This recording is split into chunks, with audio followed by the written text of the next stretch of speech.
Olá, muito boa tarde. Hoje é dia 19 de junho de 2020. Estamos no ar ao vivo, em casa, com mais um programa Fundo Imobiliário aqui na TV Infomoney. Agora 3h30, 3h33, passando esse fundo horário. E hoje a gente conversa com uma das figurinhas lembradas desse programa, né? O Paulo Davi, que agora é sócio da Kilima Investimentos e sócio também do programa Fundo, porque desde 2016 ele perdeu um ano, né? Oportunidade de vir aqui. Esse ano já é a segunda, hein, Eduardo? É verdade. Obrigado, viu? Boa tarde. Prazer é meu. Obrigado por me ter aqui. Num momento especial. É sempre um momento especial, mas num momento interessante de mercado.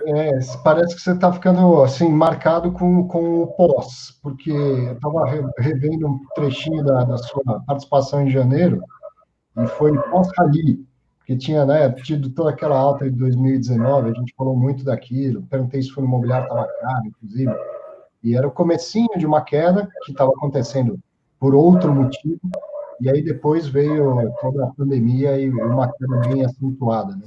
Então agora a gente vem conversar desse cenário pós-pandemia, os shoppings estão abertos, já rolou muita coisa, né? De janeiro para cá foi muito mais do que 6 meses o que passou pelo país, pelo mercado, né? E você não só acompanhando o mercado, como também tendo projetos, ideias. Eu queria falar de tudo isso, assim. Sua visão do Claro, mercado, as ideias que você está tirando da cachola. tá ótimo. Estou aqui para isso. Então, vamos começar com a crise, né? Um negócio, você já viveu muitas crises aqui nos Estados Unidos, como gestor, como profissional do mercado financeiro, mas essa, o que teve de diferente, na minha opinião, é o tanto que ela foi igual, né? Igual para todo mundo, em todos os lugares do mundo. Tudo caindo ao mesmo tempo, todos os países, praticamente todos adotando um lockdown, PIB para baixo, desemprego gigante. Como que tem sido para você passar por isso, sem ter similaridade com alguma outra crise? Enfim, o que você observou desse período mais agudo que a gente já passou? Em crises passadas, eu diria de 2000 até 2013, até agora, até o começo do ano, eu sempre dizia com você ou com pessoas trabalhando comigo que essa volatilidade era normal, a oscilação de preços, e que no passado, né, nos anos 80, 90, não estou falando que eu operava nos anos 80, por favor, mas nos anos 80, começo dos anos 2000, que os momentos de volatilidade, as incertezas eram ainda maiores e que, historicamente, as crises recentes não eram tão ruins. O que aconteceu nos últimos 4 meses é único. A gente nunca passou por isso. Não tem forma de comparar o que aconteceu. Eu acredito, até pela oscilação de humor dos nossos mercados, rapidamente saindo da euforia, ainda em fevereiro, para uma depressão em abril, e de novo uma certa euforia agora, final de maio, junho, que é algo realmente muito novo e ninguém sabe lidar com isso. E eu acho que esse é o ponto mais importante para a gente olhar daqui para frente, que é entender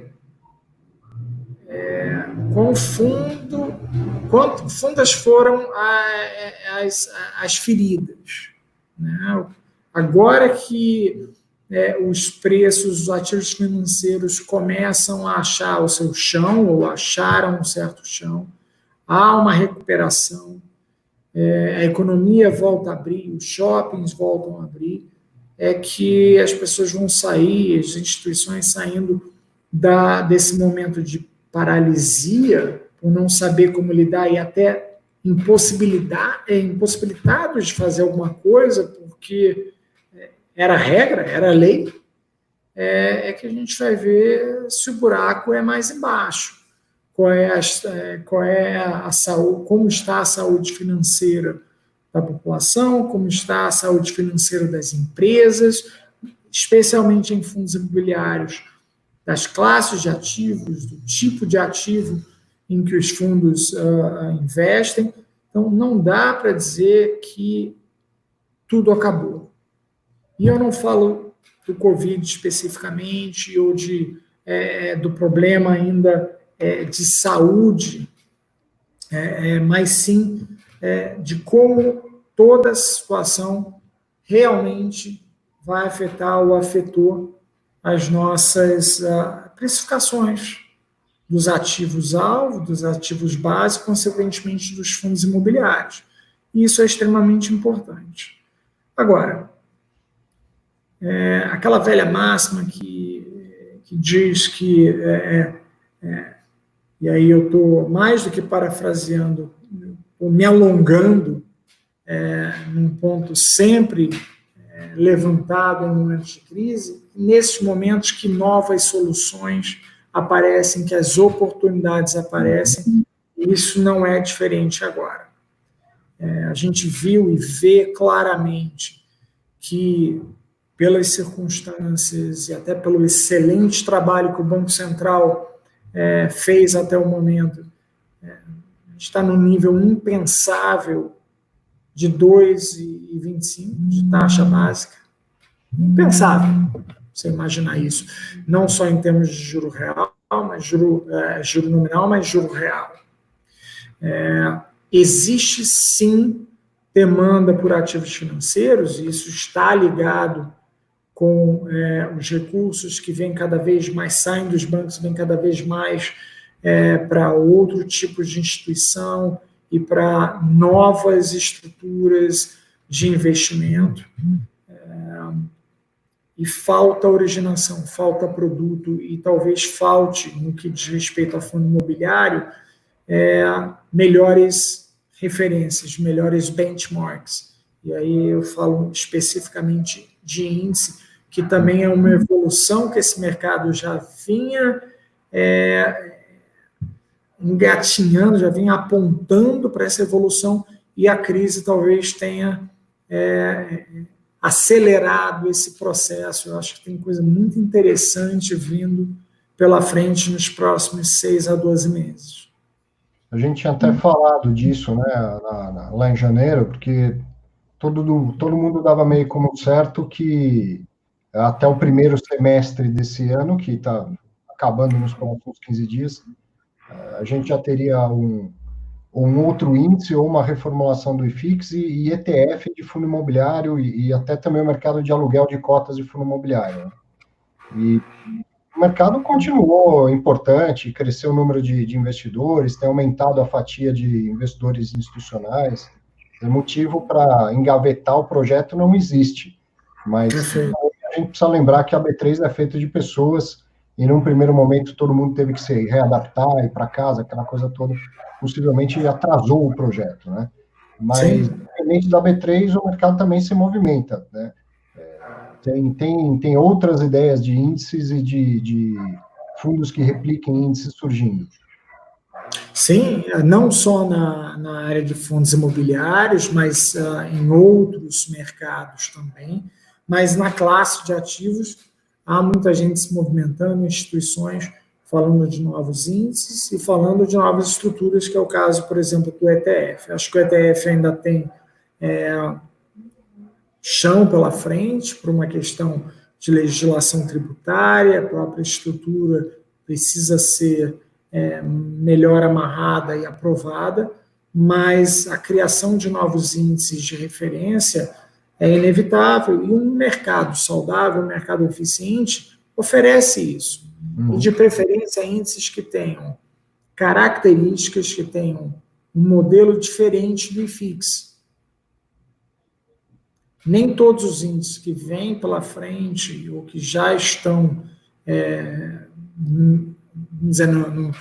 na mídia, eu acho que é muito válido, eles são importantes, mas talvez eles não sejam tão representativos assim, porque, de uma maneira ou de outra, eles seguem o padrão, o modelo de precificação, o modelo de peso que o IFIX tem. Mas, sem dúvida nenhuma, é um caminho que algumas casas e aquelas que estiverem melhor posicionadas para trazer um índice diferenciado e logo em seguida o mercado abraçar esse índice e criar produtos em cima deles, essa combinação de one-two punch acho que é muito vencedora. Então, assim como o mercado de ETF aqui está engatinhando, os nossos índices também são índices simplórios, né? A maioria dos índices pelo mundo, eles são simplórios até para facilitar o acompanhamento, o entendimento. Mas lá nos Estados Unidos tem uma família grande dos Smart Beta, né? Que existe. Exatamente. A Standard & Poor's tem uma família de índices Smart Beta aqui, só que pouca gente conhece, que eu acho que está lá pronta para um dia ser replicado por ETFs, né?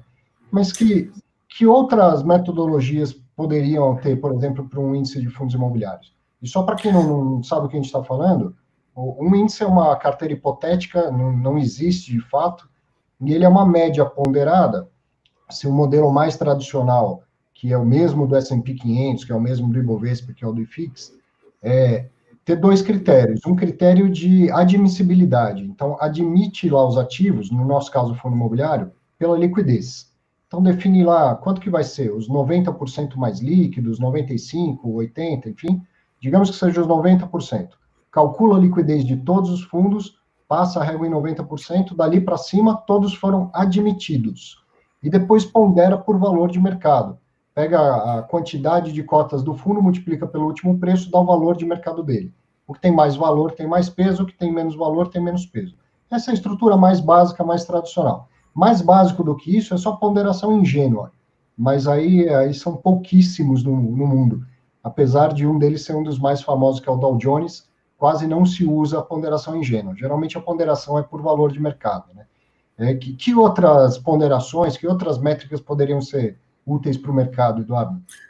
Então, pensando exatamente em Smart Beta, e eu gosto muito dessa ideia, o Smart Beta, ele cresceu, o conceito dele cresceu muito, ele foi mais desenvolvido depois da crise de 2008, principalmente lá fora, em que todas as carteiras indexadas a quaisquer índices cederam com a mesma força, com a mesma correlação.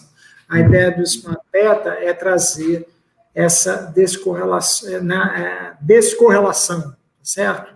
Baixa correlação. De qualquer forma, olhando para um índice e, consequentemente, para um ETF, ou para um fundo de índice, o que você quer é uma combinação de representatividade. Um exemplo, você pode ter um fundo, você pode ter um índice com 120 fundos, né? O número de fundos no IFIX, ele cresce a cada momento. Isso é representativo do mercado, mas será que um índice com 40, com 20, com 30, com 50 fundos não teria a mesma representatividade do mercado de fundos imobiliários que o IFIX, de uma maneira mais transparente, de uma maneira mais fácil de replicar? Sem dúvida. Ser fácil de replicar, ou poder replicar, é um outro argumento importante do índice, não necessariamente do índice, mas dos produtos criados em cima dele ou utilizando aquele índice. E aí entram as ponderações, como você falou. Peso de mercado é o mais utilizado, market cap. Você tem distribuição de dividendos, poderia ser uma forma. Não estou dizendo que é bom ou ruim, mas ela poderia ser uma forma de fazer. Ter uma carteira que tem pesos iguais para cada um dos fundos também é uma maneira de fazer, uma que, inclusive, eu gosto bastante. Vendas não é o caso, quando se diz respeito a fundos imobiliários. Liquidez é outra forma de fazer isso.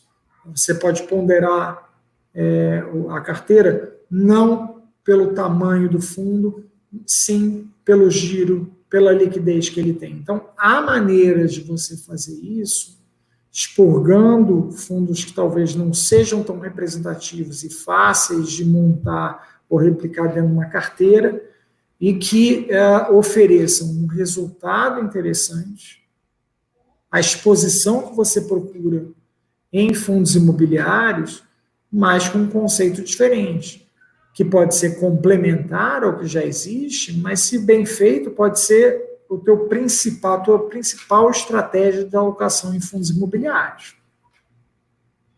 E aí, então, a gente está partindo para uma ideia de que viriam ETFs ou formas sintéticas de ETFs, pode ser um fundo imobiliário tradicional com uma carteira passiva, né? Não precisa ser necessariamente um fundo de índice. E agora, daí a gente precisa também ir pelo princípio de que o mercado vai abraçar esse produto, coisa que nos ETFs de ações ainda não aconteceu. Por que você acha que aconteceria? Quais as vantagens que você vê num ETF de fundo imobiliário? Bom, o primeiro ponto com relação a ETF, especificamente fundo imobiliário, é que a legislação tributária ainda não está lá, mas existe, a movimentação já existe para o ETF ser criado. Tá?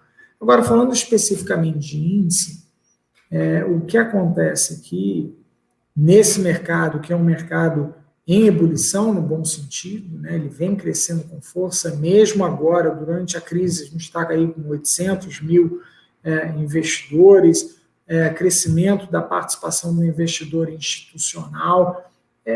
O índice, para ele pegar, né, para ele ter tração no mercado, falando de maneira bem direta, você precisa de na verdade, de três elementos. O primeiro é um índice bem construído, que realmente ofereça valor e representatividade. Tá? É o primeiro passo. 2, marketing. Não tem jeito.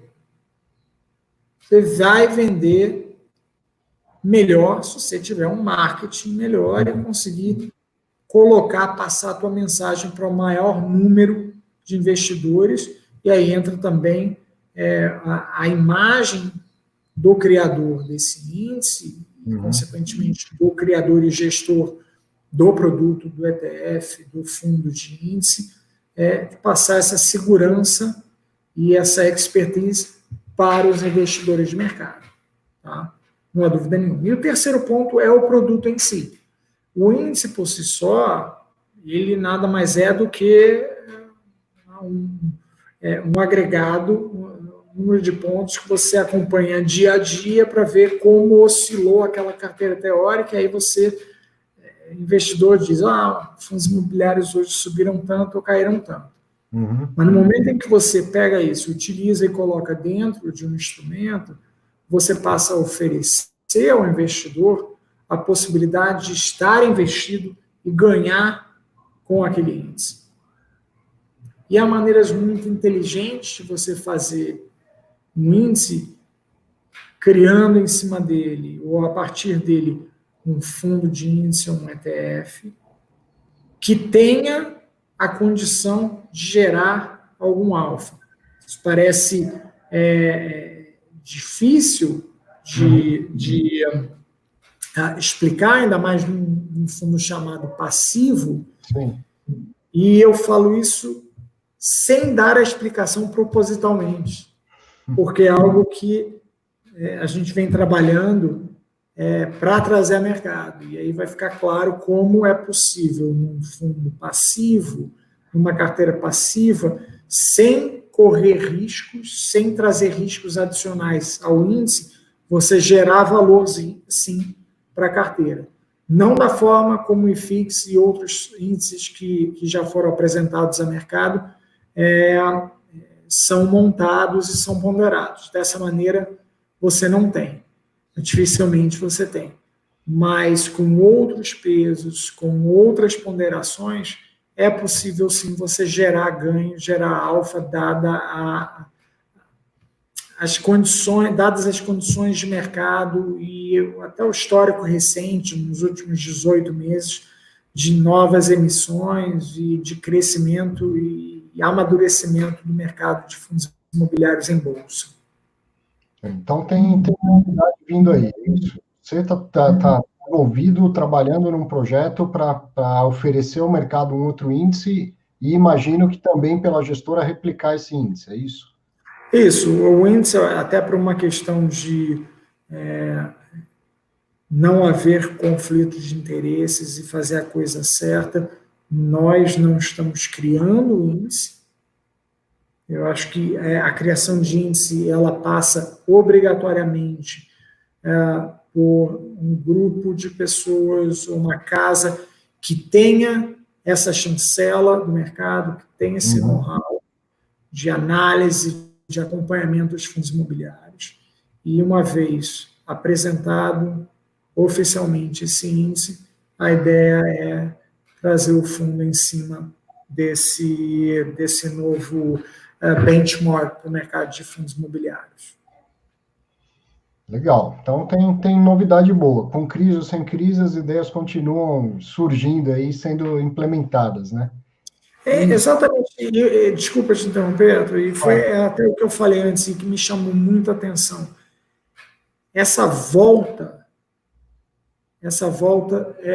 do mercado, ela foi forte e ela vem com sustentação. Eu não digo que os ativos financeiros, os fundos imobiliários não possam voltar a ceder daqui para frente. Essa oscilação de mercado é natural e a volta foi muito rápida, como foi a Bolsa. Lá fora a gente viu como os principais índices recuperaram fortemente em relação ao mínimo atingido durante a crise. Mas, sem dúvida nenhuma, há demanda por produtos, demanda por originação real. Isso mostra um mercado saudável que tem fluxo de dinheiro, que demanda bons produtos. A gente entra até na questão de diversificação. Hoje eu preciso colocar o dinheiro para trabalhar. Um fundo de crédito privado, não só de curto prazo, ele não só não me entrega mais um resultado adequado.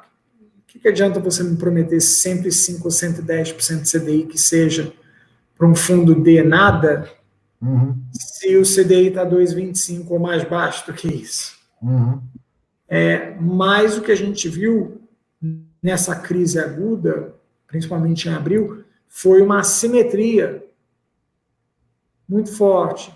Na melhor das hipóteses, você ganha 110, mas olha como a correção dos prêmios, da curva de juros, dos prêmios de crédito privado, o que isso fez nos fundos de liquidez e crédito privado de curto prazo.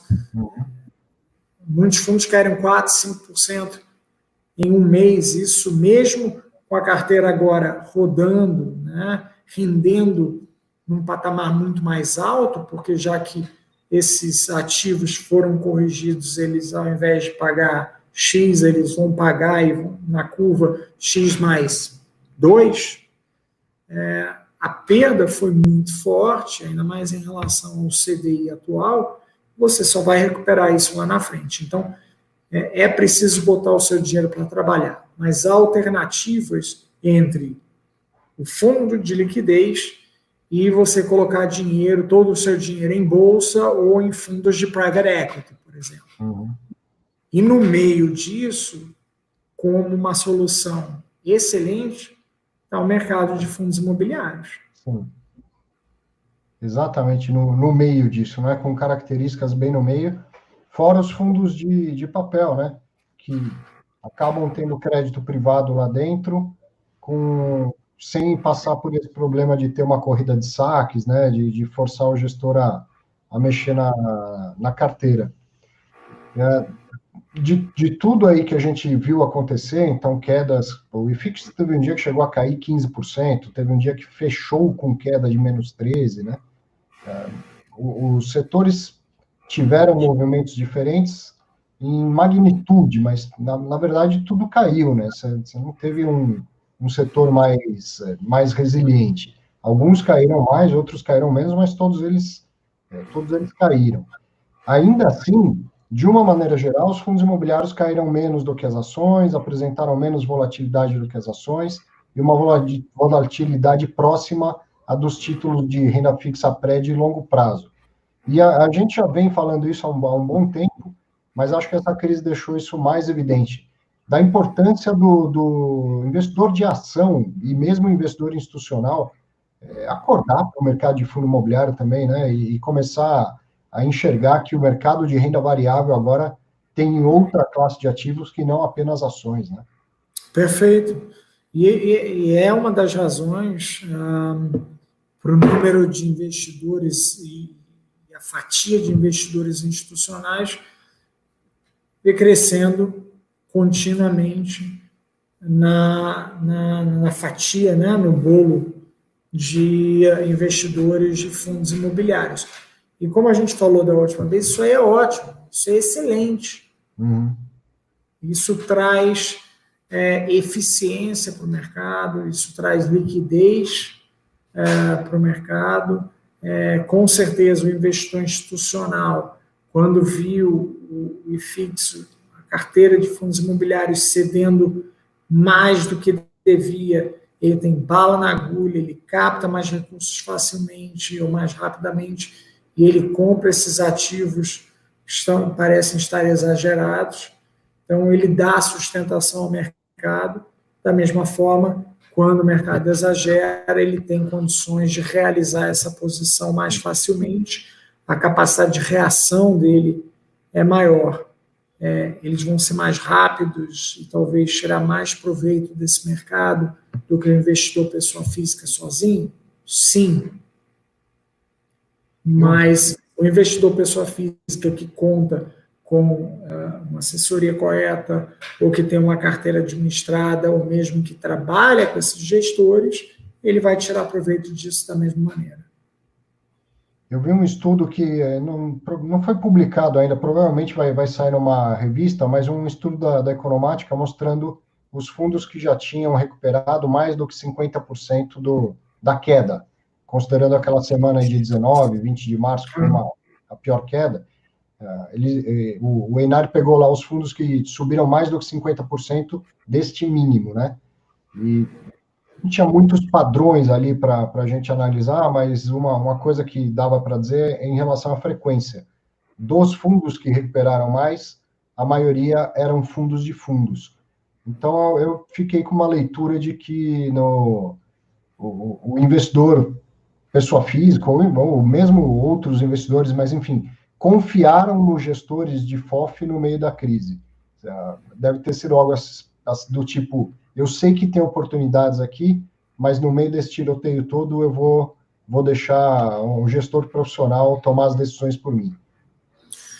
Sim, essa é uma das razões para isso. E lembrando que a base também estava muito deprimida. Então, esses fundos não deveriam ter cedido tanto. Você me dizer que um fundo de lajes, um fundo de shopping, opera com certo desconto para o valor patrimonial, e que valor patrimonial é esse? Eu entendo. Um fundo de fundos plenamente investido em fundos que negociam em bolsa, independente do tamanho da sua posição, que pode facilmente mover o mercado, operar com descontos que chegaram em momentos de crise a 20% do seu chamado valor patrimonial, não faz sentido. Não faz sentido. Eles já deveriam ceder por conta da queda de todos os fundos que compõem a sua carteira. Adicionalmente, eles cederam em momentos específicos 15%, 20% mais.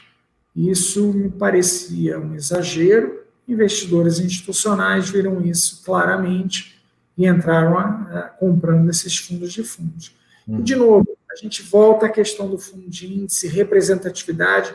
O fundo de fundos, aí no universo com o qual a gente trabalha hoje, os fundos de fundos, eles têm uma gestão ativa, sem dúvida nenhuma, e é uma aposta que esses gestores vão ter uma capacidade de gerar alfa, de gerar ganho excedente maior do que se a carteira estivesse simplesmente parada ou sem um acompanhamento, mas tem o fato também deles terem uma diversificação na sua carteira. Então, você compra o fundo de fundos e, além da gestão ativa, você, com uma cota, você compra 20 fundos, 25 fundos.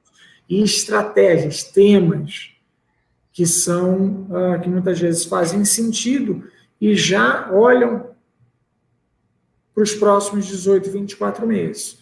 Talvez a nossa visão de como estaria a atividade e o Brasil, né, e o mercado imobiliário até o fim do ano, até o fim do ano que vem, em março, começo de abril, é diferente do que a gente tem hoje, mas, de qualquer maneira, o institucional leva em consideração e precifica também em cada um desses ativos, em cada subclasse, como ela vai se comportar ao longo desses próximos 6, 12, 18 meses. E vamos falar um pouco de segmento, de fundo imobiliário, de estratégia. Assim como caiu muito rápido, você mesmo disse que subiu muito rápido. Subiu demais? Já, olhando hoje o mercado de fundo imobiliário, subiu demais? Ou o patamar é mais ou menos esse? Não subiu demais, não passou do limite. Ainda existe uma certa cautela. Na sua grande maioria, os fundos estão corretamente precificados, se não estiverem ligeiramente baratos, sem entrar em detalhes de fundos especificamente. E aí, de novo, é nesse momento que a gente vai começar a entender melhor como cada um desses setores foi machucado e vai continuar machucado ao longo dos próximos muitos meses. Vamos pegar um caso claro, o fundo de shopping. O segmento de shopping, o setor de shoppings dentro do universo de fundos imobiliários é importante. Você tem bons gestores com fundos grandes, realmente, e representativos. Não há dúvida que foi o setor que mais sofreu durante essa crise. De novo, inimaginável, não é que as vendas caíram em 10% em relação ao ano passado. Os shoppings não funcionavam. Os bons gestores aproveitaram para cortar custos, para renegociar contratos, e agora a gente vai ver que locatários continuam, qual é o nível de vacância e como a atividade vai voltar. Os shoppings voltaram a abrir. Em São Paulo, eles continuam operando em horário restrito. Então, são 4 horas por dia. E as compras, elas estão acontecendo, vão acontecer ou não? Então, são perguntas que ainda não têm uma resposta clara, mas, sem dúvida nenhuma, vão afetar o bottom line, vão afetar claramente as receitas financeiras desses shoppings, que, por sua vez, afetam a receita e a capacidade de distribuir dividendos dos fundos de shoppings. Mas aí, né, não, o setor de shopping, eu acho que, como chegou praticamente no limite, né, assim, fechou shopping, os fundos tiveram que parar de distribuir rendimento, por mais que tudo esteja mais difícil, mais nebuloso, isso foi o que ficou mais às claras, assim, olha, daqui para baixo é quase impossível de acompanhar. Agora, segmentos como logística, que no primeiro momento não sofreram, ou os de lajes, o que vem depois, assim? São segmentos que os rendimentos não sofreram tanto, mas que não é porque, por exemplo, no real shopping, que o rendimento de um fundo de escritório, um fundo de galpão de logística está a salvo, certo? O efeito da crise, ainda que a economia esteja reabrindo, o efeito da crise pode aparecer ao longo dos próximos meses, né? Tem empresas que estão lutando, tentando passar pela crise, nem todas vão conseguir, né? Exatamente. E eu acho que a gente estava, isso vale para grande empresa, para empresa de médio porte, para nós, pessoas físicas. Acho que todo mundo se encontrava num período de sobrevivência. Uhum. Então, o objetivo era, eu preciso estar vivo até o final dessa crise. Esse próximo passo é exatamente, ok, e agora, como é que eu vou crescer? Como é que eu vou manter o meu negócio? Essa é a grande pergunta, essa é a grande questão. Olhando para setores diversos, você vê e tem algumas ideias, até pelo que aconteceu durante a crise agora. E a gente continua em crise, tá?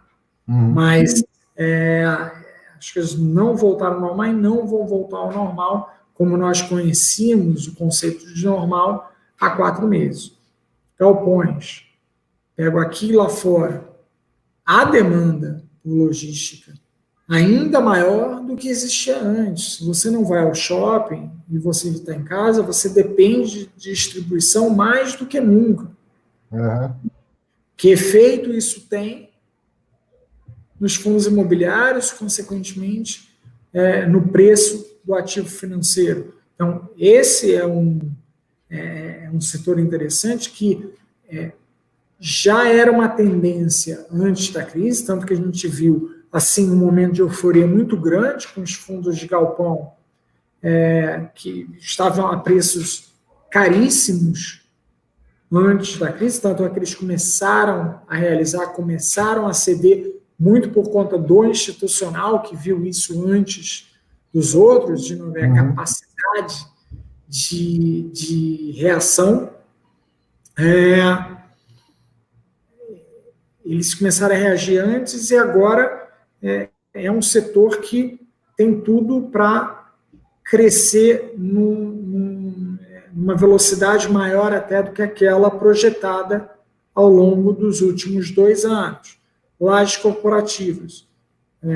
Nos setores focados em tipo de laje em que os fundos imobiliários, ou a grande maioria deles, investem, ainda não sofreram tanto, mas o nível de vacância talvez apareça só a partir de julho, agosto, setembro. Precisa ficar de olho nisso, mas muita coisa indica que existe espaço para uma recuperação. Dito isso, se lá atrás a gente esperava uma vacância baixa e uma contínua demanda por espaço que levaria a revisionais estão acontecendo, deveriam acontecer agora, e ao longo do ano, até o começo do ano que vem, revisionais para cima, a situação econômica, ela mudou. E você já começa a ver em diversas empresas, e grandes empresas, que têm muito espaço alocado em São Paulo, por exemplo, continuar trabalhando em casa, e mesmo quando essa crise passar, o modo delas trabalharem vai ser diferente. Talvez você tenha um espaço onde o cliente vai conversar com a empresa, em um local onde parte da equipe fica e é necessária, mas muita gente pode continuar trabalhando de casa, você pode ter escritórios satélite, vamos dizer assim, que na sua grande maioria ou são em casa ou mesmo em coworking. Então, isso está mudando. O efeito disso a gente ainda não sabe qual é. No longo prazo, tá? No médio prazo, curto e médio prazo, parece que esses ativos estão sob controle. E quando eu falo isso, sob controle, eu falo em termos de vacância, não necessariamente em termos de novas construções, de crescimento desses fundos por conta de demanda, ou mesmo dos preços praticados por metro quadrado, ainda mais em se tratando de São Paulo, em menor grau Rio de Janeiro e algumas outras regiões. O fato de São Paulo concentrar demais essas operações, em Lajes com certeza, mas em outros setores também, esse momento, essa crise fez com que gestores começassem a olhar para outros mercados interessantes que possam fazer a composição da carteira do seu fundo e, de uma maneira melhor, trazer resultado com uma pulverização, uma diversificação um pouco maior. Ô, Eduardo, a gente está quase encerrando aqui, eu tenho mais 2 minutinhos, e queria te perguntar uma coisa que eu sei que você gosta de acompanhar, que é o prêmio dos fundos imobiliários em relação ao Tesouro IPCA, as NTNBs. Faz tempo que você acompanha isso, às vezes esse prêmio aumenta, às vezes diminui. A gente está vivendo um momento único de taxa de juro a 2,25 ao ano, mas lá no Tesouro IPCA tem IPCA mais 4 ainda, né? Parece que a taxa curta, a taxa longa, elas brigaram, elas não se falam. O que seria uma rentabilidade mínima desejada aí para o investidor de fundo imobiliário? Ele deveria comprar um fundo esperando ter uma rentabilidade de quanto, pensando só nos rendimentos? Historicamente, se a gente está falando em relação à NTN, em relação a um benchmark que seria a inflação mais, vamos esquecer o curtíssimo prazo, onde a gente está falando de juro real verdadeiro, né, líquido, zerado, e o mais médio e longo prazo, onde você ainda vê IPCA mais 4. Historicamente, a classe de fundos imobiliários pediu um prêmio em torno de 300 basis points, de 3% acima da NTN. Eu posso estar enganado, eu não tenho agora esses dados à minha frente, mas logo antes da crise, isso já havia achatado para próximo de 250, 260 basis points, 2,6% acima. O mundo mudou. Existe, sim, um achatamento desses prêmios, até porque, como você falou, quanto mais para frente você olha no NTN, mais prêmio já existe. De qualquer forma, não é o mesmo risco, não é o mesmo que investir numa NTN. Tá? Colocando tudo isso na balança, ponderando tudo isso, eu diria para você que uma realidade interessante para o investidor alocar em fundos imobiliários seria 200 a 220 basis points, 2 a 2,2% acima da NTN. Então, deveria esperar ter de 6 a 6,2% ao ano só com os rendimentos do fundo imobiliário. É isso aí. Muito bom. Uma pena que o nosso tempo terminou por causa da programação do Infomoney, que segue aí super agitada. Já fica, não preciso te convidar, porque você já é figurinha da casa, mas eu espero que em breve, na sua próxima participação, você já tenha esse produto da Quilima para mostrar para a gente, para o mercado, e que seja o primeiro de muitos produtos diferentes para dar uma revigorada ao mercado de fundos imobiliários. Com certeza. De novo, é um prazer estar aqui. Eu adoro trocar ideias com você e poder conversar, mesmo que pareça ser um monólogo com o mercado, porque é dessa maneira que a gente torna ele mais eficiente. Não há dúvida que lives e programas como o seu trazem muito mais informação ao investidor, que hoje está muito melhor preparado do que ele estava há 2, 3, 4 anos. Sim. Obrigado, Eduardo. Um abraço para você, que espero que você fique bem aí. Obrigado, você também. Um abraço. Abraço. Tchau, tchau. Para você também, muito obrigado. Espero que você tenha um bom final de semana. Fique bem, fique com saúde e a gente se vê na próxima sexta-feira. Até lá.